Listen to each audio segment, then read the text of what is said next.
Hello दोस्तों, आपका स्वागत है आपके अपने YouTube channel basic math for you में, जिसमें हम पढ़ रहे थे भाजकता के नियम। तो आज मैं आपके लिए लेके आया हूँ भाजकता के नियम में 10 से भाजकता का नियम और 11 से भाजकता का नियम। हमने 2 से भाजकता का नियम पढ़ लिया, 3 से पढ़ लिया है, 4 से पढ़ लिया, 5 से पढ़ लिया, 6 से पढ़ लिया है, 7 से पढ़ लिया, 8 से पढ़ लिया, 9 से पढ़ लिया। आज हम पढ़ने वाले हैं 10 और 11। तो हम पहले करते हैं 10 से भाजकता का नियम। तो आइए अपन शुरू करते हैं।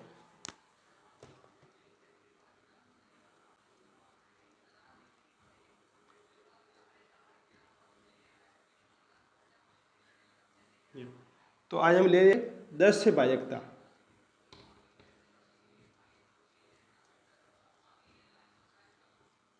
का नियम देखो, 10 से भाजकता का नियम बहुत ही सरल है। आपके पास कोई भी संख्या हो, अगर उसका इकाई अंक 0 है तो उसमें 10 का पूरा पूरा भाग जाएगा। जैसे हम संख्या लिखते हैं, ये लिखी, ये लिखी, जैसे ये लिखी। अगर प्रत्येक संख्या जो संख्या ले रहे हो उसका इकाई अंक 0 होना चाहिए। क्या होना चाहिए? इकाई अंक 0। अगर इकाई अंक उसका 0 होता है तो उस संख्या में 10 का पूरा पूरा भाग जाएगा। तो ये था आपके 10 से भाजकता का नियम। 10 से भाजकता का नियम बहुत सरल है, और हम ऐसे भी कह सकते हैं कि जिस संख्या में 2 का भाग जा रहा है और जिस संख्या में 5 का भाग जा रहा है, अर्थात जिस संख्या में 2 और 5 का पूरा पूरा भाग जाता है उसमें 10 का भाग पूरा पूरा जाएगा। तो ये था आपके सामने 10 से भाजकता का नियम। अब हम आज लास्ट पढ़ने वाले हैं 11 से भाजकता का नियम। 11 से भाजकता का नियम बहुत से एग्जामों में इससे प्रश्न भी पूछे जाते हैं। तो आइए करते हैं, ध्यान से करते हैं ताकि आपको अच्छी तरह समझ में आ जाए।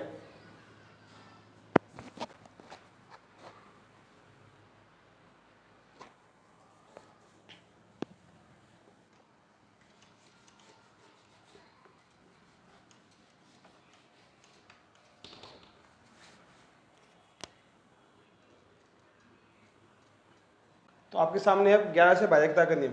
तो 11 से भाजकता का नियम एक बार अपन समझते हैं, फिर इसको सवाल करते हैं।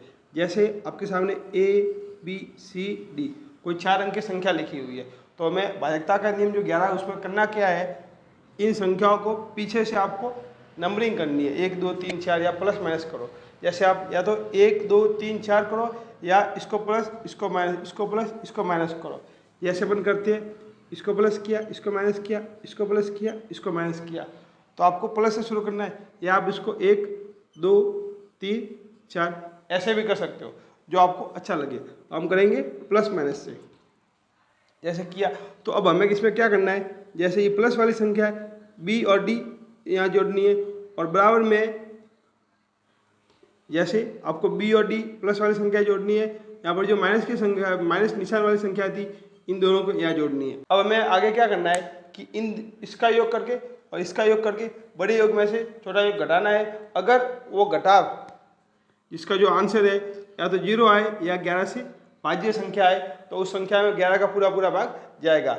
जब एक बार सवाल करेंगे तब आपको अच्छी तरह समझ में आ जाएगा। तो चलो हम शुरू करते हैं सवाल।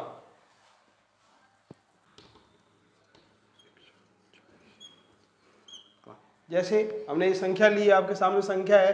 संख्या क्या है कि 1,24,212। अब हमें ये पता लगाना है कि उसमें 11 का भाग पूरा पूरा जाएगा या नहीं जाएगा। तो आइए इसको एक बार सवाल करते हैं। हमने इसको प्लस का किया, ये माइनस का, ये प्लस का, ये माइनस का, ये प्लस का, ये माइनस का। अब हमें क्या करना है, प्लस प्लस वाली संख्या को अलग जोड़ना है और माइनस माइनस वाली संख्या को अलग जोड़ना है। प्लस प्लस वाली ये 2, यहाँ पर भी ये 2 और यहाँ पर भी ये 2। देखो हमने ये वाली संख्या ये तीनों यहाँ जोड़ ली है।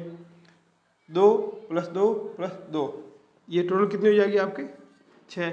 अब ये जो माइनस वाली संख्या देखो कौन कौन सी है, ये यहाँ से ये 1 हो जाएगा, यहाँ से ये आपके 4 हो जाएगा, और यहाँ से वापस आपका ये 1 हो जाएगा। इसका आंसर कितना आया 6। अब हमें लास्ट में क्या करना है कि इन दोनों का अंतर निकालना है। अंतर निकालने का मतलब एक संख्या में से दूसरी संख्या आप घटा दोगे। देखो हम इसमें से ये संख्या घटा दी, कहे तो ये माइनस की सारी संख्या थी और ये प्लस की संख्या थी, तो घटाने पर कितना आंसर आया 0 आया।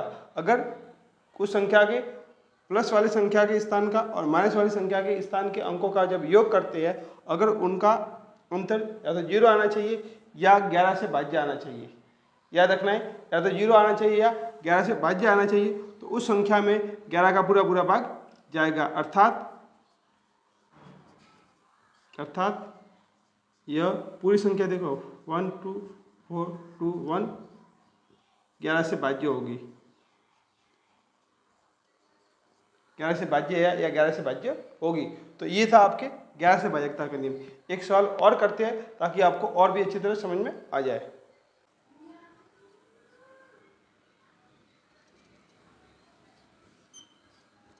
जैसे आपके सामने संख्या लिखी है 12,321। हम पता लगाएंगे कि इसमें 11 का भाग पूरा पूरा जाएगा या नहीं जाएगा। तो चलो इसको एक बार करते हैं। अपन क्या करेंगे, प्लस स्थान वाली, या अगर आप क्वेश्चन नंबरिंग करते हो तो वही हो सकता है, जैसे 1 नंबर पे, ये 2 नंबर पे, ये 3 पे, ये 4 पे, ये 5 पे।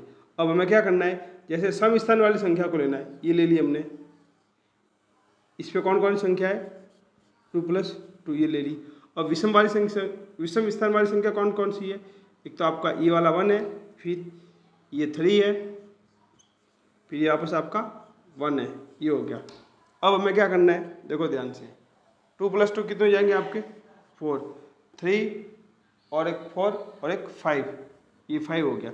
अब हम इसमें से इसको घटाएंगे तो कितना आएगा आपका -1 आएगा। अगर -1 आ रहा है तो 11 से भाज्य नहीं होगा, तो ये हमें ध्यान रखना है। एक नेक्स्ट सवाल और करते हैं। जैसे आपके सामने एक संख्या है, 1,29,481 में 11 का भाग जाएगा या नहीं आ जाएगा। तो हम क्या करेंगे, सबसे पहले अपन इसके विषम स्थान और सम स्थान वाले अलग अलग करेंगे। जैसे ये 1 नंबर पे है, ये 2 पे है, ये 3 पे, ये 4 पे, ये 5 पे, ये 6 पे। हम क्या करेंगे, सम स्थान वाली संख्या वाले अंक, इनको यहाँ लेंगे। कौन कौन सा है, देखो ये तो सबसे पहले आपका ये है 8, फिर 9, 8, 9 और 1, ये हो गया। ये 9 1 10 और ये हो गया आपके 18। अब है विषम वाले, यहाँ आपको लेनी है विषम स्थान अंक।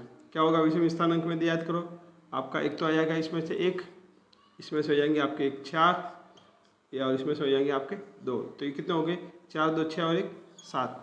अब हमें क्या करना है, दोनों का अंतर निकालना है। देखो ये 18 और ये 7 कितने आ गए 11।